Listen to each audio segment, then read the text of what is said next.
Hello viewers, எல்லாருக்கும் வணக்கம். நாம் இந்த வீடியோவில் 11th April 2025 மார்க்கெட் அப்டேட்டை பார்க்கலாம்.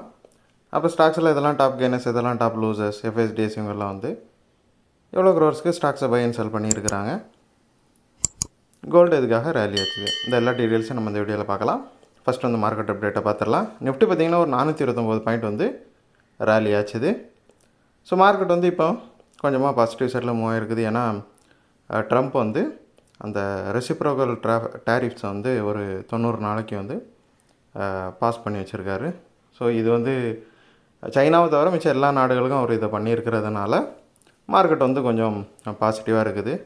ஸோ இந்த 90 நாளுங்கிறது அப்படியே கண்டினியூ ஆகும் அப்படின்னு நிறைய அனலிஸ்ட்லாம் வந்து சொல்கிறாங்க.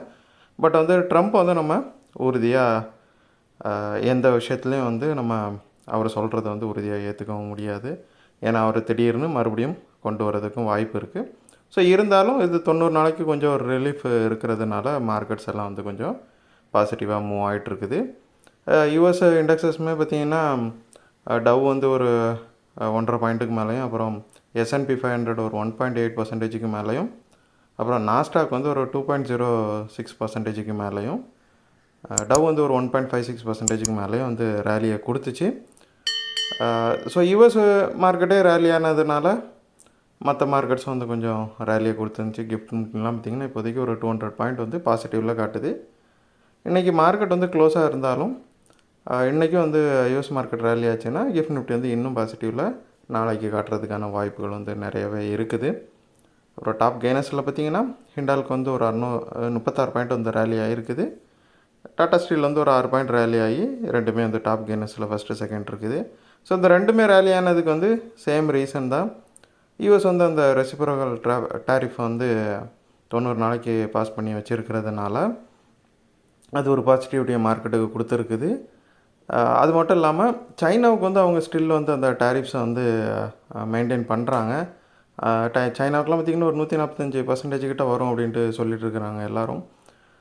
ஸோ இதனால் சைனாவோட எக்கனாமி வந்து கண்டிப்பாக ஸ்லோ டவுன் ஆகும். ஸோ அதை பூஸ்ட் பண்ணுறதுக்கு சைனா கண்டிப்பாக ஏதாவது விஷயங்களை வந்து அதோட எக்கனாமியை வந்து பூஸ்ட் பண்ணுறதுக்கு ஏதாவது பண்ணுவாங்க. ஸோ சைனாவோட எக்கனாமி பூஸ்ட் ஆச்சுன்னா அது கண்டிப்பாக குளோபலாக மெட்டலோட டிமாண்ட் வந்து இன்க்ரீஸ் பண்ணும். கண்டிப்பாக டிமாண்ட் இன்க்ரீஸ் ஆகிறப்போ மெட்டலோட ப்ரைஸஸ் வந்து இன்க்ரீஸ் ஆகும். ஸோ இதுதான் வந்து நம்ம மார்க்கெட்டில் வந்து மெட்டல் ரிலேட்டட் ஸ்டாக்ஸ் வந்து இந்த அளவுக்கு ரேலி பண்ண வச்சதுக்கு முக்கியமான காரணம். அப்புறம் டாப் லூசஸில் பார்த்திங்கன்னா ஃபஸ்ட் வந்து அப்போலோ ஹாஸ்பிட்டல் இருக்குது, ஒரு 53 பாயிண்ட் வந்து விழுந்துருக்குது. அப்போலோ ஹாஸ்பிட்டல் கொஞ்சமாக ரேலி ஆகிட்டு வந்து ப்ராஃபிட் புக்கிங்னால விழுந்துருக்குது. அப்புறம் ஏஷியன் பெயிண்ட் பார்த்திங்கன்னா ஒரு 17 பாயிண்ட் விழுந்து டாப் லூசஸில் வந்து செகண்ட் இருக்குது. இதுக்கு முக்கியமான காரணம் வந்து க்ரூட் ஆயில் ப்ரைஸஸ் தான். க்ரூட் ஆயில் ப்ரைஸஸ் வந்து பயங்கரமாக விழுந்து $60 கிட்ட போனதுனால பெயிண்ட் கம்பெனிஸ் எல்லாமே நல்ல ரேலியை கொடுத்துச்சு. இப்போ மறுபடியும் வந்து க்ரூட் ஆயில்ஸ் ரேட்ஸ் எல்லாம் இந்த டேரிஃப் ரெசிப்ரோக்கல் டேரிஃப் வந்து பாஸ் ஆகிருக்கிறதுனால மறுபடியும் க்ரூட் ஆயில்ஸ் எல்லாம் ரேலி ஆகிட்டு இருக்குது.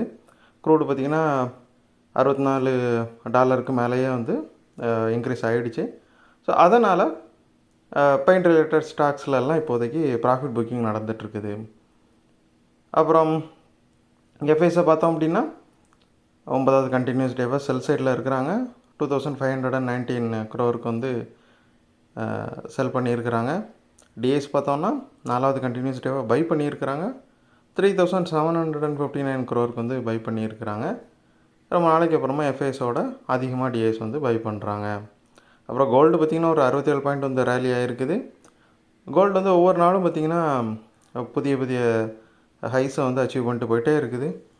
ஸோ இதுக்கு முக்கியமான காரணம் இந்த யூஎஸ்க்கும் சைனாவுக்கும் இடையில் வந்து இந்த ரெசிப்ரோக்கல் டேரிஃப்ஸ் வந்து இன்க்ரீஸ் ஆகிறது தான். ஸோ யூஎஸ் டேரிஃப்ஸ் வந்து இன்க்ரீஸ் பண்ணதும் சைனாவும் வந்து அதுக்கு எதிர்வினையாக வந்து அவங்களும் இன்க்ரீஸ் பண்ணிக்கிட்டே இருக்கிறாங்க யூஎஸ் குட்ஸுக்கு மேலான டேரிஃபை. ஸோ இது ரெண்டு நாட்டுக்கும் இடையில் இந்த டேரிஃப் ரிலேட்டடாக ஒரு மறைமுக ஒரு சண்டையை தான் இது க்ரியேட் பண்ணியிருக்குது. ஸோ இது வந்து கோல்டோட டிமாண்டை வந்து இன்க்ரீஸ் பண்ணுது. கோல்டில் வந்து எல்லோரும் போய் இன்வெஸ்ட் பண்ணுறாங்க. ஏன்னா மார்க்கெட் ரொம்ப வாலட்டைலாக இருக்கிறதுனால சேஃப்கானாக இருக்க கோல்டை தான் எல்லோரும் நோக்கி போகிறாங்க. ஸோ இந்த வீடியோவில் உங்களுக்கு கொடுத்த இன்ஃபர்மேஷன்ஸ் எல்லாம் கண்டிப்பாக ஹெல்ப்ஃபுல்லாக இருந்திருக்கும். நான் நம்புறேன் இது உங்களோட ஃபியூச்சர் ட்ரேடிங் செஷனுக்கு கண்டிப்பாக ஹெல்ப் பண்ணும். இந்த வீடியோ உங்களுக்கு பிடிச்சிருந்துச்சுன்னா லைக் பண்ணுங்கள், ஷேர் பண்ணுங்கள், மறக்காம சேனலுக்கு சப்ஸ்கிரைப் பண்ணுங்கள். அப்படியே இந்த பெல்லைக்கான கிளிக் பண்ணிங்கன்னா டெய்லி அப்டேட்ஸ் தரம் கிடைக்கும். தேங்க்ஸ் ஃபார் வாட்சிங். Keep supporting. நான் இன்னொரு வீடியோவில் உங்களை சந்திக்கிறேன். தேங்க்யூ.